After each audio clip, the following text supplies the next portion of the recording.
15/5/1972 Poes garden, Veda நிலையம், புதுமனை புகுவிழா, கிரக பிரவேசம், புலர்காலை பொழுது, நாதஸ்வர ஓசை.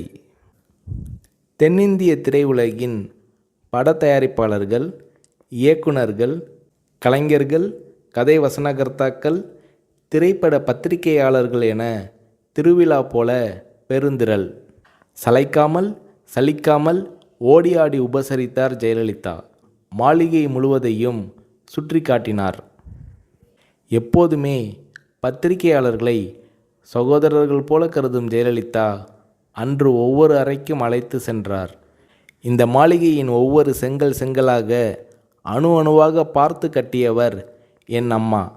இப்போது அவர் இல்லை என்றபோது ஜெயலலிதாவின் இமை ஓரங்களில் கண்ணீர் முத்துக்கள்.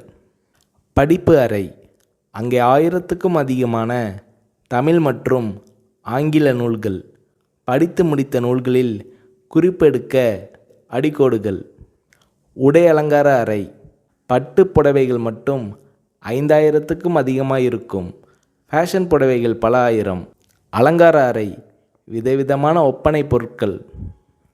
நகை அலங்கார அறை. ஷெல்ஃபுகளில் பெட்டி பெட்டியாக தங்க வைர நகைகள்.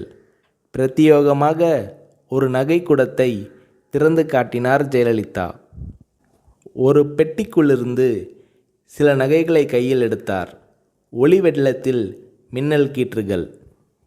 இவை மைசூர் மகாராஜா என் முன்னோருக்கு கொடுத்தவை என்றார் ஜெயலலிதா. வரவேற்பு அறை.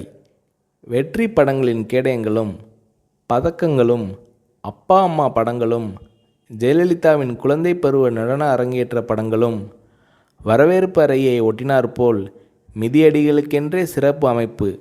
நூற்றுக்கணக்கான மிதியடிகள். வீட்டுக்கு வேதா நிலையம் என்று பெயர் வைத்திருக்கிறீர்களே என்று இளம் பத்திரிகையாளர் ஒருவர் கேட்டார். அதற்கு ஜெயலலிதா அவர்கள், அம்மா சந்தியாவுக்கு அவங்க அம்மா அப்பா வைத்த பெயர் வேதா என்றார் ஜெயலலிதா. சந்தியா என்பது சினிமாவில் நடிக்க தொடங்கிய போது சூட்டிக்கொண்ட பெயர் என்றார் ஜெயலலிதா.